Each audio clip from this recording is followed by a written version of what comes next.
খালেদা জিয়ার দ্বিতীয় ছেলের নাম কি? এই কো কো। ওর দাদি যদি ডাক দেয় যার দাঁত নেই, বলবে কুকুর পানি।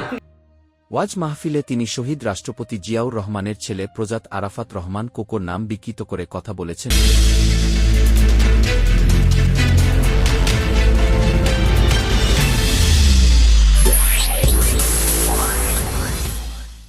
আজ 18 জানুয়ারি 2026। কুষ্টিয়া ঝিনাইদহ মহাসড়কের বটতৈল এলাকায় বিক্ষুব্ধ নারীরা রাস্তায় নেমেছে। হাতে ঝাড়ু, মুখে প্রতিবাদ। লক্ষ্য, জামায়াতে ইসলামী মনোনীত প্রার্থী ও ইসলামী বক্তা মুফতি আমির হামজা গু।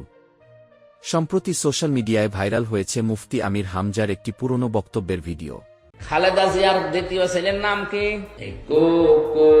ওর দাদি যদি ডাক দেয় যার দাঁত নেই, বলবে কুকুর পানি।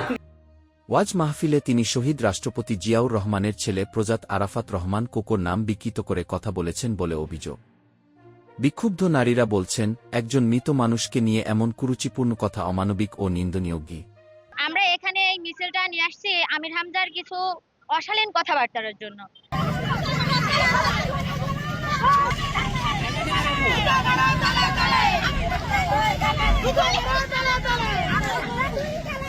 দুপুর 11:30 থেকে শুরু হওয়া এই ঝাড়ু মিছিল বটতৈল মোড় থেকে বেরিয়ে চৌঢাস বিমান চত্বর পর্যন্ত যায়। শত শত নারী অংশ নেন। স্লোগান উঠছে, আমির হামজার বিচার চাই, জামায়াতের ষড়যন্ত্র বন্ধ করো, দৃষ্টান্তমূলক শাস্তি দাও।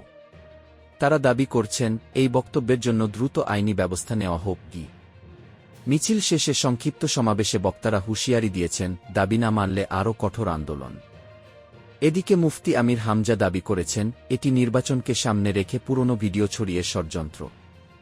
এই ঘটনা নতুন করে উত্তেজনা তৈরি করেছে কুষ্টিয়া ঝিনাইদহ অঞ্চলে। আরও খবরের জন্য আমাদের সাথে থাকুন।